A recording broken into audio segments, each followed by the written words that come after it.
Hi friends, welcome back to my channel. మీరు కనుక నా ఛానల్ ఫస్ట్ టైం చూస్తున్నారా అయితే సబ్స్క్రైబ్ చేసుకోండి. అలాగే పక్కనే ఉన్న బెల్ ఐకాన్ని క్లిక్ చేసేయండి ఫ్రెండ్స్.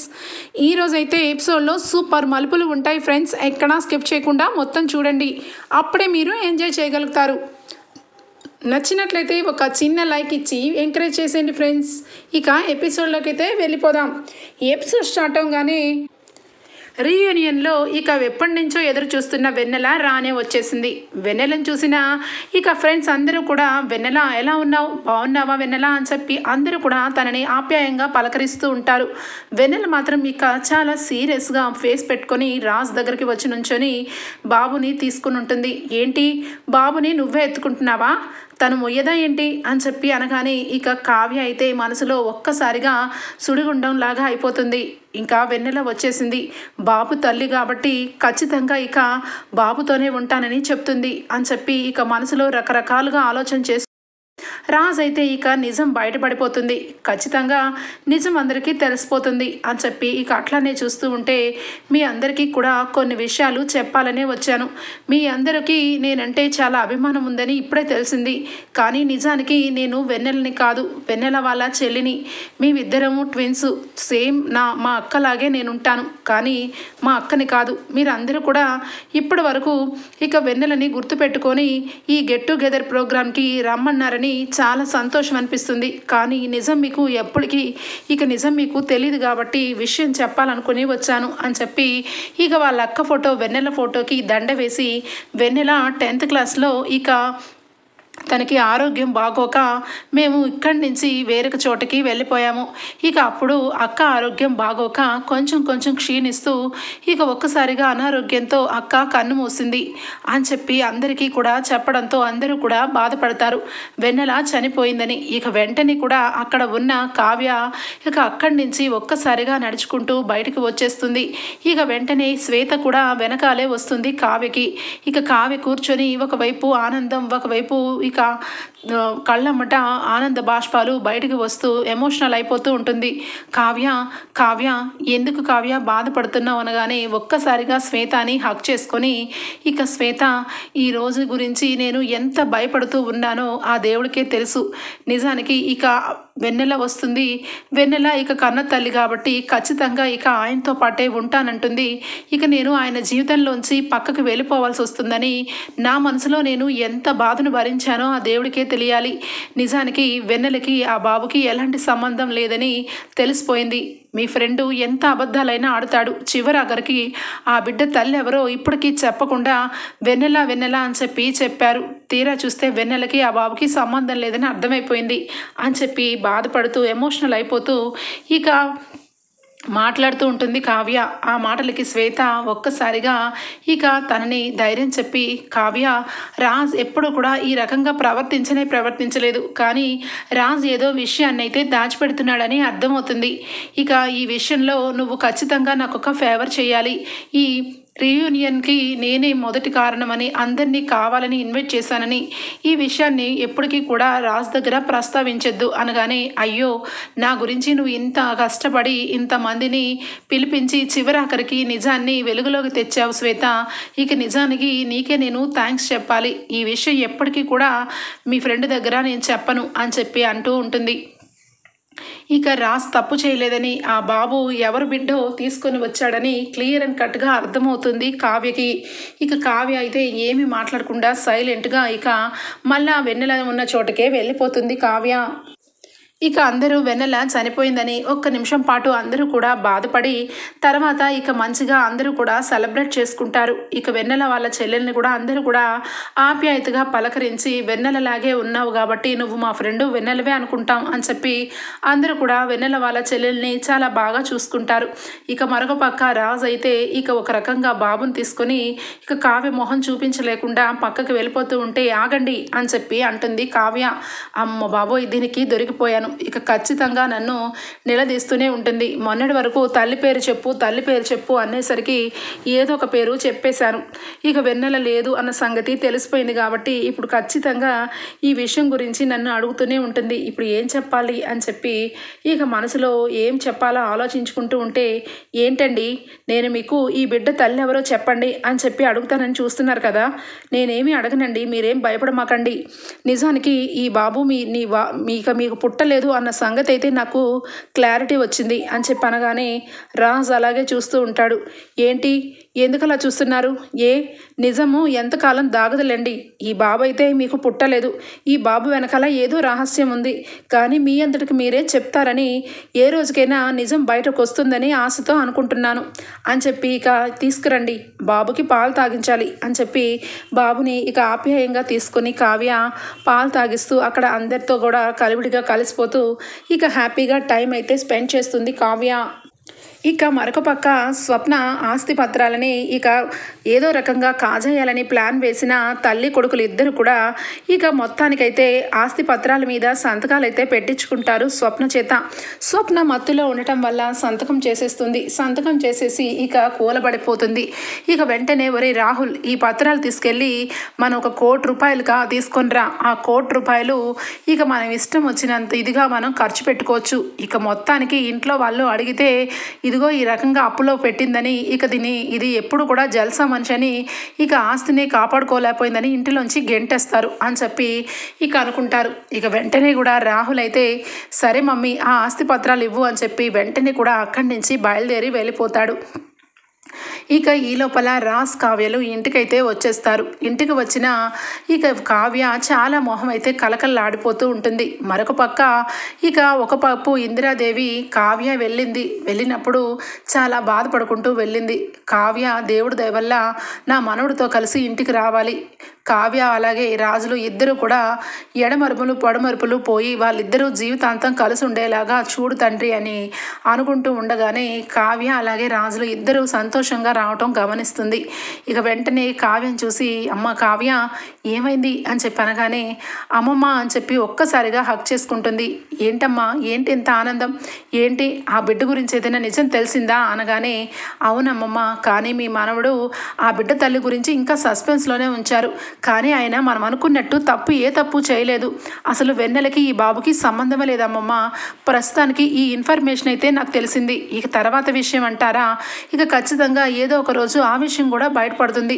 ఇప్పటికైతే నా మనసు చాలా తృప్తిగా ఉంది అమ్మమ్మ అని చెప్పి సంతోషపడుతూ ఉంటుంది.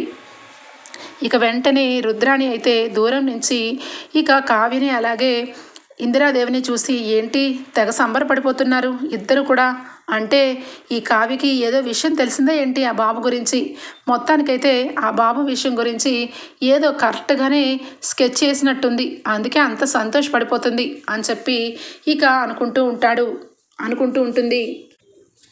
ఇక నార్మల్గానే డే అంతా కలిసిపోతుంది. ఇక నెక్స్ట్ డే మార్నింగ్ అయితే బాబు ఎంతకీ కూడా నిద్ర లేకపోయేసరికి ఏంటి బాబు నిద్ర లేగలేదు అని చెప్పి కావ్య వచ్చి చూస్తుంది. కావ్య చూసేసరికి బాబు ఒళ్ళు కాలిపోతూ ఉంటుంది. ఏంటి వీడి ఒళ్ళు ఇంత కాలిపోతుంది, వీడికి జ్వరం వచ్చినట్టుంది అని చెప్పి వెంటనే కూడా ఇక కిందికి తీసుకురాగానే బాబు ఏడుస్తూ ఉంటాడు.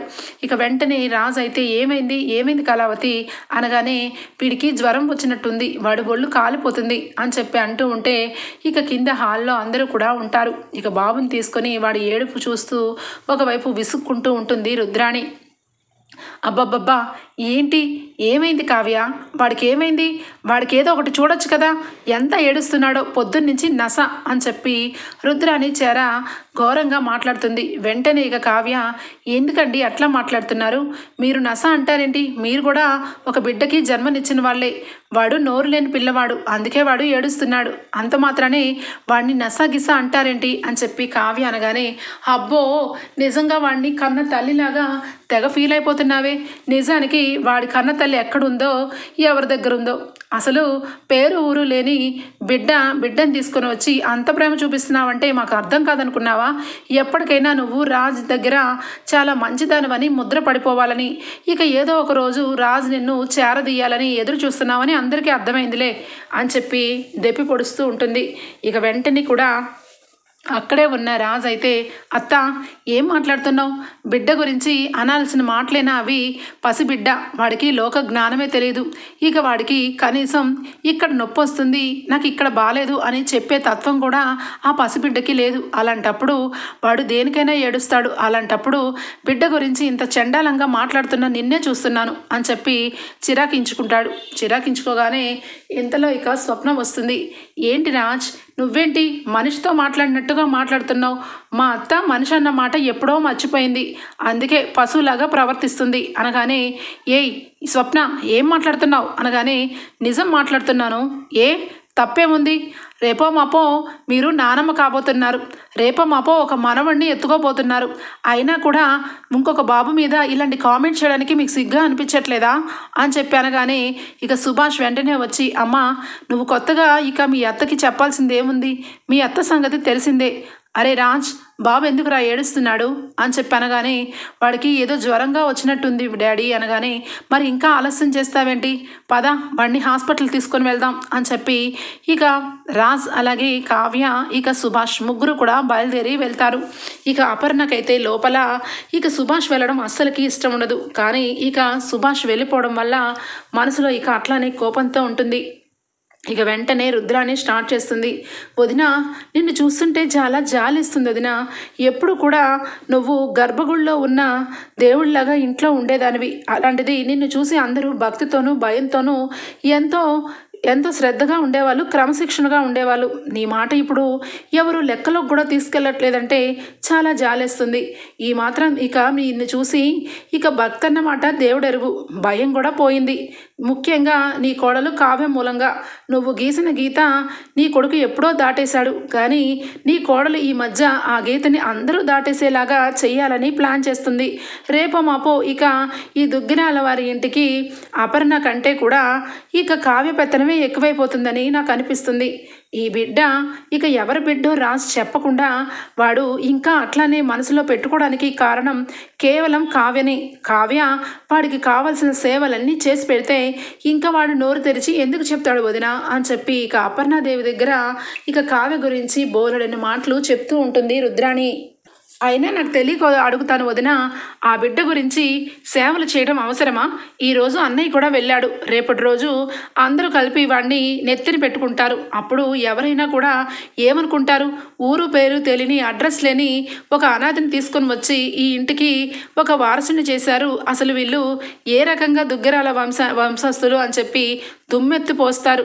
అసలు వాడి తల్లి ఎలాంటిదో, అసలు పెళ్ళైన రాజుతో ఒక బిడ్డను కనింది అంటే అలా తల్లి క్యారెక్టర్ ఎలాంటిదో అసలు ఏమీ ఆలోచించలేకుండా అన్నయ్య చూసారా ఆ బాబుని తీసుకొని ఎలా వెళ్ళాడో అని చెప్పి ఇక అపర్ణకి చాలా మాటలు ఇక చెప్తూ ఉంటుంది ఒకవైపు రుద్రాణి.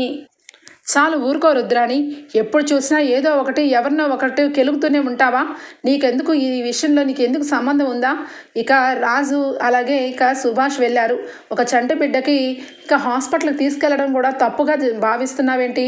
ఇక అపర్ణ విషయంలో నువ్వు చెప్పాల్సిన అవసరం లేదు.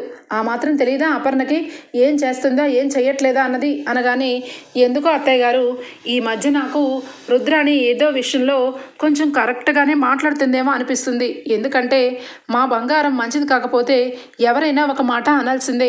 ఇక వాడు హాస్పిటల్ నుంచి ఇంటికి వచ్చిన తర్వాత ఖచ్చితంగా ఆ బిడ్డ గురించి వివరాలు పూర్తిగా చెప్పాలి. చెప్పని పక్షంలో రాజ్ ఇంట్లో నుంచి వెళ్ళిపోతాడు. ఇక రాజ్తో పాటు ఎవరు వెళ్ళిపోయినా కూడా నేను ఆపే పనే లేదు అని చెప్పి ఇక నిర్ణయాన్ని అయితే తీసేసుకుంటుంది దుగ్గిరాల వంశం మొదటి కోడలు అపర్ణ. ఇక అపర్ణ అంత పెద్ద నిర్ణయం తీసుకున్నావేంటి అని చెప్పి ఇందిరాదేవి అనగానే, లేదత్తయ్య వాడికి ఈ శాస్తి జరగాల్సిందే. ఎందుకంటే ఈ దుగ్గిరాల వంశం ఒక పరువుతోనూ ప్రతిష్టతోనూ మనకంటూ చాలా ఉన్నాయి. అలాంటి మొత్తం పరువుని ఈరోజు బయట తీసుకొని వెళ్ళిపోతున్నాడు వాడు. అలాంటప్పుడు ఇక వాడిని ఇంట్లో నుంచి పంపించేస్తే ఇదిగో ఈ ఎవ్వరు కూడా కాకుల్లాగా నన్ను పొడుచుకొని తినరని నేను ఈ నిర్ణయం తీసుకున్నాను. ఇక ఈ నిర్ణయంలో మార్పు అంటూ లేదు అని చెప్పి లోపలికి వెళ్ళిపోతుంది అపర్ణ. ఇక ఇక్కడ చూస్తే హాస్పిటల్లో డాక్టర్ దగ్గరికి తీసుకెళ్ళగానే ఇక డాక్టర్ అయితే చెక్ చేసి బాబుకి బాగా బెంగ జ్వరం వచ్చేసింది. ఎంతైనా ఈ బిడ్డ తల్లి మీద బిడ్డ, తల్లి స్పర్శకి అలవాటైన బిడ్డ, తల్లి లేకపోతే ఎలా ఉంటాడు బాబు? అందుకే ఖచ్చితంగా ఈ బిడ్డని తల్లి దగ్గరికి తీసుకొని వెళ్ళి తల్లి స్పర్శని తాకించండి. ఖచ్చితంగా బాబు మామూలుగా అవుతాడు.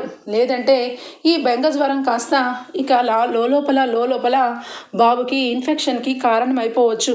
ఎందుకంటే ఇప్పుడు రోజుల్లో చిన్నపిల్లలకి పెద్దవాళ్ళకి ఎవరికైనా ఏ రోజుకి ఆ రోజు ఏ రకంగా రోజు దాడుతుందో కూడా చెప్పలేం.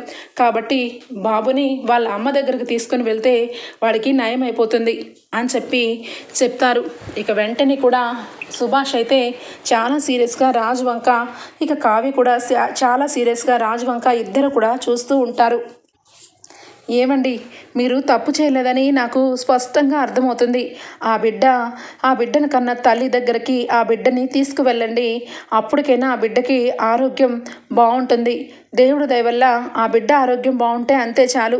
చేతిలారా ఆ పసిబిడ్డని మనం ఆ రకంగా బాధ పెట్టకూడదండి. నేను మీ విషయంలో ఏమి అననని నేను మొట్టమొదటి నుండి చెప్తున్నాను. మీకు ఏది నచ్చితే అదే చేయండి, కానీ ఆ బిడ్డని మాత్రం ఖచ్చితంగా వాళ్ళ అమ్మ దగ్గరికి చేర్చండి అని ఒకవైపు కావ్య బాధపడుతూ చెప్తూ ఉంటుంది. ఇక రాజ్, ఏంట్రా ఏం ఆలోచిస్తున్నావు? ఇంతకాలం నీ మొండితనంతో ఆ బిడ్డని కన్న తల్లి ఎవరికి చెప్పలేదు. కనీసం ఆ పసిబిడ్డకైనా తల్లిని దగ్గరికి చేరిస్తే ఆ పసిబిడ్డకి చాలా సంతోషంగా ఉంటుంది. వాడు నోరు లేని పిల్లవాడని నువ్వే చెప్తున్నావు.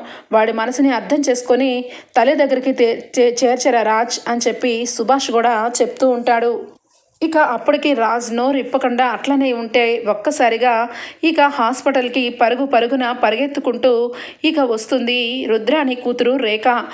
పరుగున రిసెప్షన్ దగ్గరికి వచ్చి, డాక్టర్ బాబు ఉన్నాడా లోపల అనగానే, ఎవరు అనగానే రాజ్ అనే వాళ్ళు తీసుకొని వచ్చారు అని అనగానే రిసెప్షన్ దగ్గర రాజ్ గురించి మాట్లాడుతూ ఉన్న రేఖను చూసి ఒక్కసారిగా ఆశ్చర్యపోతారు సుభాష్ అలాగే కావ్య. రాజ్ ఒక్కసారిగా అట్లానే నుంచొని ఉండిపోతాడు. ఇక వెంటనే పరుగున వచ్చి, బావా నా కొడుక్కి ఏమైంది, వాడికి ఏమైంది అని చాలా టెన్షన్ పడుతూ అంటూ ఉంటుంది. ఇక సుభాష్ ఆశ్చర్యపోతాడు. రేఖ, ఏంటమ్మా నువ్వేంటి ఇక్కడ అని అనగానే ఒక్కసారిగా బోరుమని ఏడుస్తుంది. ఏడ్చి మామయ్య అని ఇక ఒక్కసారిగా పట్టుకొని ఏడ్చేస్తుంది బోరుమని. కావ్య పక్కనే, ఏమైంది రేఖ, ఎందుకు ఇలా ఏడుస్తుంది? అయినా ఉన్న పలంగా రేఖ ఎక్కడుందేంటి అని రాజుని నిలదీస్తుంది. రాజ్ అప్పటికీ కూడా నోరు తెరవకుండా అట్లానే ఉంటే, ఏంటి బావా వీళ్ళకి ఏమీ చెప్పలేదా? మరి నా బిడ్డని ఏ రకంగా చూసుకుంటున్నావు బావా? నా బిడ్డ గురించి నువ్వు ఎందుకు అంత బాధపడుతున్నావు? నిజానికి ఈ బిడ్డ గురించే నేను బ్రతుకుతున్నది, కానీ నువ్వు కూడా ఈ బిడ్డ గురించే లోకం చేసుకొని జీవితాంతం తప్పు చేయకపోయినా తప్పు చేశానని ఇక అందరి ముందు దోషిలాగా నుంచున్నావా? ముందు నా బాబు ఎక్కడున్నాడు అని ఆ మాట అనేసి ఇక లోపలికి వెళ్ళి బాబు దగ్గరికి వెళ్ళి బాబుని హత్తుకుంటుంది. బాబు ఒక్కసారిగా ఇక నవ్వుతాడు. నవ్వి ఇక సైలెంట్గా ఏడుపు ఆపేసి ఇక తల్లిని అట్లానే చుట్టుకొని ఇక నిద్రపోతూ ఉంటాడు. ఇక డాక్టర్ వెంటనే వచ్చి బాబుని చెక్ చేసి, బాబు వాళ్ళ అమ్మగారు కదా, అందుకే తెలుస్తుంది, బాబుకి తల్లి స్పర్శ తెలిసింది, అందుకే తల్లిని అంటు పెట్టుకొని ఉన్నాడు. చాలా మంచి పని చేశారు రాజ్, తల్లిని తీసుకొని వచ్చి అని అనగానే ఇక పక్కన కావ్య అలాగే ఇక సుభాష్ ఆశ్చర్యపోతాడు. వెంటనే ఇక, ఒరే సుభాష్, ఏంట్రా ఒరే రాజ్, ఏం చేస్తున్నావురా? ఏం పని జరిగింది? రుద్రాని కూతురు రేఖ ఇక్కడ ఉందేంటి? రేఖ ఆ బిడ్డకి తల్లేంటి? మరి నువ్వు తండ్రిని చెప్తున్నావు, ఇప్పుడు ఇక రేఖ వచ్చి తల్లిని డాక్టర్ చెప్తున్నారు. ఏం జరిగిందిరా? ఏ విషయము ఏమీ చెప్పకుండా నెట్ట నిలువుగా అలాగే నుంచొని ఉంటే ఏమర్థమవుతుంది? ఎప్పటికైనా నోరు తెరిచి చెప్పు, లేదంటే అపార్థం చేసుకోవాల్సి వస్తుంది. రేఖని నువ్వు ఎందుకు కలిసావు? రేఖతో బిడ్డని ఎందుకు కన్నావు అని సుభాష్ అడగగానే ఎమ్మటే ఇక ఒక్కసారిగా రాజ్, డాడీ మీరు తప్పుగా అర్థం చేసుకున్నారు. నిజానికి రేఖకి నాకు ఏ సంబంధం లేదు. రేఖకు పుట్టిన బిడ్డే ఆ బిడ్డ, కానీ నిజానికి రేఖకి నాకు ఎలాంటి సంబంధం లేదు నాన్నగారు అని ఇక పదే అదే మాట చెప్తాడు. వెంటనే ఇక అక్కడే కావ్య, మరి మీకు రేఖకి ఎలాంటి సంబంధం లేనప్పుడు నా రక్తం పంచు పుట్టిన బిడ్డ ఈ బిడ్డ అని మీరే అన్నారు.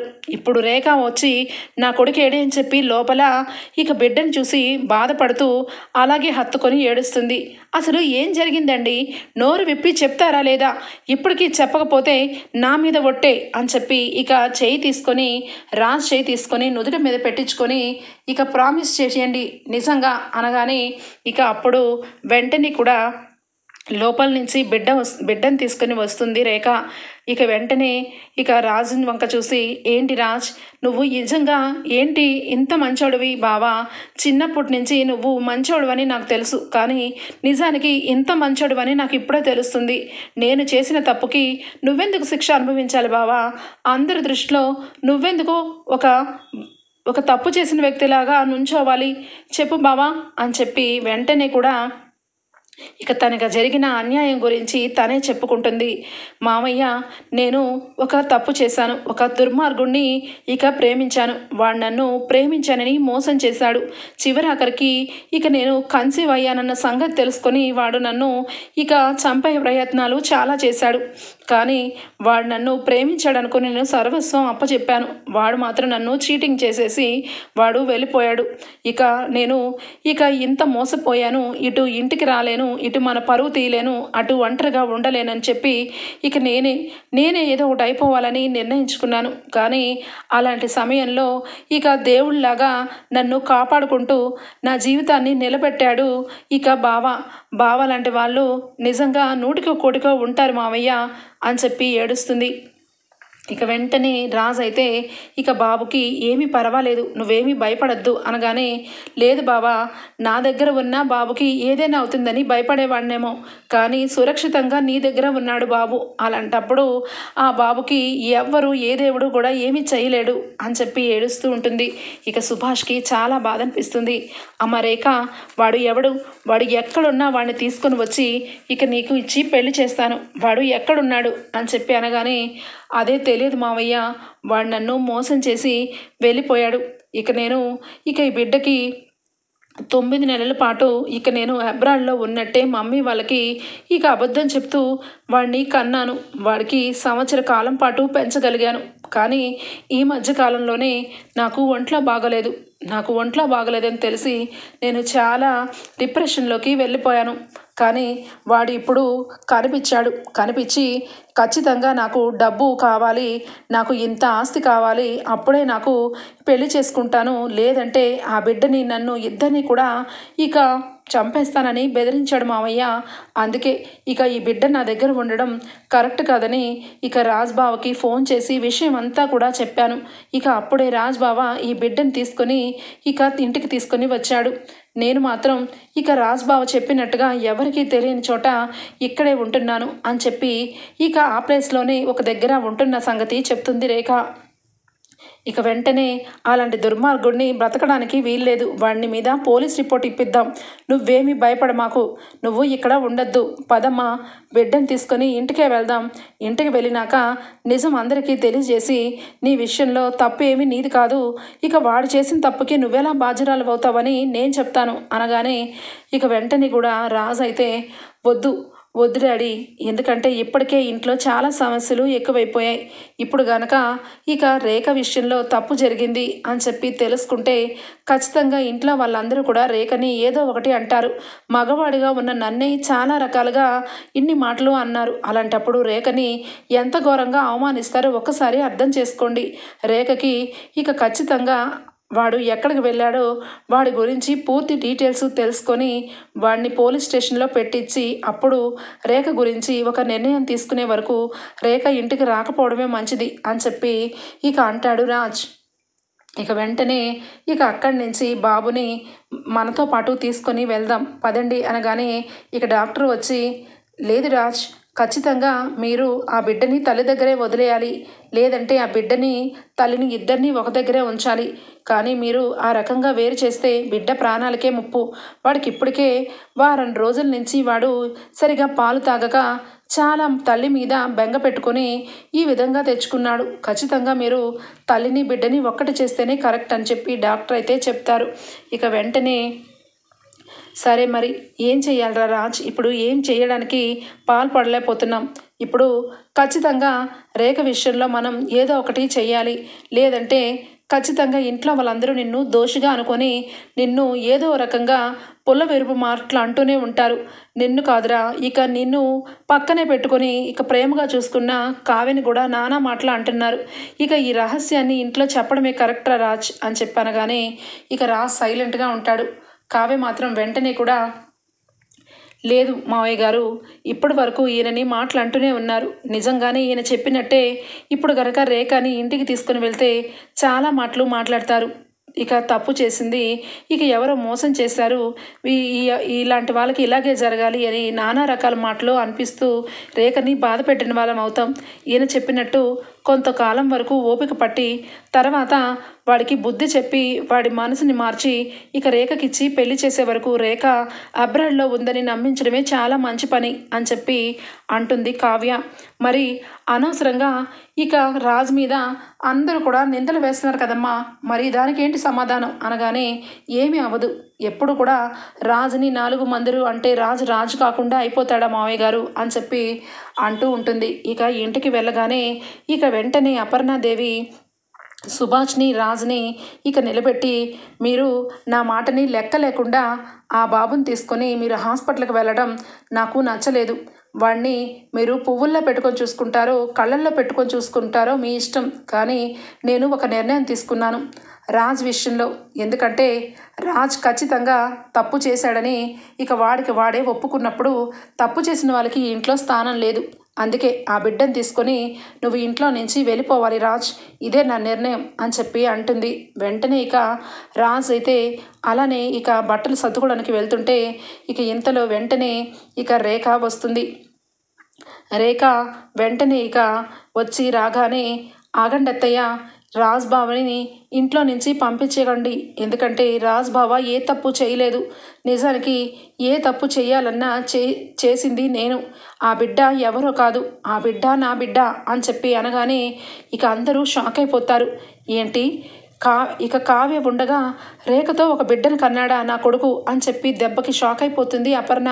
ఇక కుటుంబ సభ్యులందరూ అలాగే చూస్తూ ఉంటే వెంటనే ఇక కావ్య రేఖ ఎందుకు వచ్చావు, రేఖ ఎందుకు వచ్చావు నువ్వు, మేమేదో చెప్పేవాళ్ళం కదా అనగానే రుద్రాని వచ్చి ఏంటి చెప్పేది, ఏంటి రేఖ నీకు రాజ్ బావ మోసం చేశాడా, మోసం చేసి ఒక బిడ్డను తల్లించేశాడా, ఏమనుకుంటున్నాడు రాజ్, అసలు ఇదంతా వింటుంటే నాకు షాకింగ్గా ఉంది అనగానే ఏం మాట్లాడుతున్నావమ్మా, నువ్వేం మాట్లాడుతున్నావో నీకు అర్థమవుతుందా, నిజానికి నేను బిడ్డను కనింది రాజ్ బావతో కాదు, నన్ను ఒక విధవ మోసం చేశాడు, మోసం చేసి నన్ను నమ్మించి నట్టెట్లో ముంచేశాడు. కానీ సమయానికి వచ్చి రాజ్ బావ ఆ బిడ్డను తీసుకుని వచ్చి నా ప్రాణాలని నా బిడ్డ ప్రాణాలని కాపాడిన దేవుడు రాజ్ బావ. అలాంటి బావని ఎన్నో మాటలు మాట్లాడుతూ చివరాఖరికి ఇంట్లో నుంచి బయటికి పంపించేస్తున్నారని తెలుసుకొని వచ్చాను అని చెప్పి రేఖ అందరి ముందు నిజాన్ని బయట పెడుతుంది. ఇక వెంటనే అప్పుడే ఆ టయానికే ఇక రాజ్ అయితే కిందికి వస్తాడు. కిందకి రాగానే అపర్ణ అలాగే ఇందిరాదేవి కుటుంబం అందరూ కూడా రేఖ చెప్పిన మాటలకి చాలా బాధపడతారు. రాజుని అనరాని మాటలు అన్నామని, రాజు విషయంలో ఎంత దిగజారి మాట్లాడామని చాలా సిగ్గుతో తలదించుకుంటుంది అపర్ణ. ఇక వెంటనే కావ్య వచ్చి అత్తయ్య గారు, మీరు నిజంగా మీ అబ్బాయిని ఎంతగానో ప్రేమించారు, కానీ తప్పు చేశాడని నిందలు వేయడంతో మీ అబ్బాయితో మీరు మాట్లాడకుండా అయిపోయారు. కానీ ఆ దేవుడు అనేవాడు ఉన్నాడు కాబట్టి ఈరోజు నిజం బయటికి వచ్చింది అని చెప్పి చెప్పడంతో ఇక అపర్ణ మనసు చాలా కుదుట పడుతుంది. వెంటనే రాజ్ని దగ్గర తీసుకొని ఒరే రాజ్, నువ్వు నిజంగా మంచివాడవని తెలుసు, కానీ ఇంత మంచివాడవని అనుకోలేదు. ఇక మరదల జీవితం గురించి నీ జీవితాన్ని పణంగా పెట్టావు అని చెప్పి బాధపడుతూ ఉంటుంది. ఇక రుద్రాణి అయితే ఒక్కసారిగా ఇక కుప్పగూలిపోతుంది. ఈ పిల్లవాడు పెళ్ళి కాకుండానే నా కూతురికి పుట్టిన పిల్లవాడా, నేను ఎన్ని మాటలు ఎన్ని రకాలుగా మాట్లాడాను ఈ పిల్లవాడు గురించి, ఇప్పుడు నేను ఏం చెయ్యాలి అని చెప్పి ఒక్కసారిగా కోల ఊడిపోతుంది. ఇక వెంటనే పాపాలు ఎప్పుడు కూడా వెనకాలే ఉంటాయి, చేసిన పాపాలకి దేవుడు ఏదో ఒక రోజు శిక్ష వేస్తాడత్త అని చెప్పి పక్కనే స్వప్న అంటుంది. ఇక వెంటనే స్వప్న వంక చూడగానే ఏంటి ఇప్పుడు జరిగిన విషయం గురించి అనుకుంటున్నారా, కాదు, కడుపుతో ఉన్న కోడలికి మత్తు మంది ఇచ్చి ఆస్తి కాజేయాలని చాలా కుట్ర పన్నారు కదా, ఆ విషయం గురించి అంటున్నా అనగానే దెబ్బకి రేఖ ఇక బిడ్డను తీసుకొని రావడం, స్వప్న ఆస్తి పత్రాల మీద సంతకాలు తెలియడం, 2 దెబ్బలు ఒకేసారి ఇక రుద్రాని నెత్తి మీద పడతాయి. ఇక ఇంతలో రాహుల్ పరిగెత్తుకుంటూ వచ్చి మమ్మీ మమ్మీ అని చెప్పి ఇక వెంటనే కూడా అందరి మధ్యలోంచి పక్కకు తీసుకెళ్ళి అవి డూప్లికేట్ పత్రాలు మమ్మీ, ఒరిజినల్ కాదంట అనగానే ఇక వెంటనే నీకు ఎప్పుడు ఏం చెప్పాలో తెలియదురా వెధవ, ఇటు చూస్తే నీ చెల్లెలు రేఖ జీవితమే నాశనం అయిపోయిందంట. ఒక బిడ్డను తీసుకొని రాజు వచ్చాడు కదా, ఆ బిడ్డ దానికి పుట్టిన బిడ్డ అంట.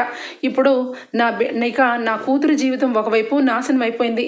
ఇప్పుడు కూడా నువ్వు ఇంకా నీ భార్య గురించి ఈ ఆస్తి గురించి ఇంకా ఎందుకురా చచ్చి తెలివితేటలు ఉపయోగిస్తూ ఉంటావు అని చెప్పి ఇక ఏమనాలో అర్థం కాకుండా దెబ్బకి షాక్లో ఉండిపోతుంది రుద్రాణి. ఓకే ఫ్రెండ్స్, ఎపిసోడ్ అయితే ఇంతటితో ఎండ్ అయిపోతుంది. ఇక రాబోయే ఎపిసోడ్స్లో రుద్రాని ఇక ఆ బాబుని ఏం చేయబోతుంది, ఇక రేఖకి మళ్ళా పెళ్లి చేయబోతుందా, లేదంటే ఏదో రకంగా రాజ్కిచ్చి ఇక ఏదో రకంగా ఏమార్చాలని ప్లాన్ చేస్తుందా, రాబోయే ఎపిసోడ్స్లో తెలుసుకుందాం friends. Bye, take care, thank you for watching.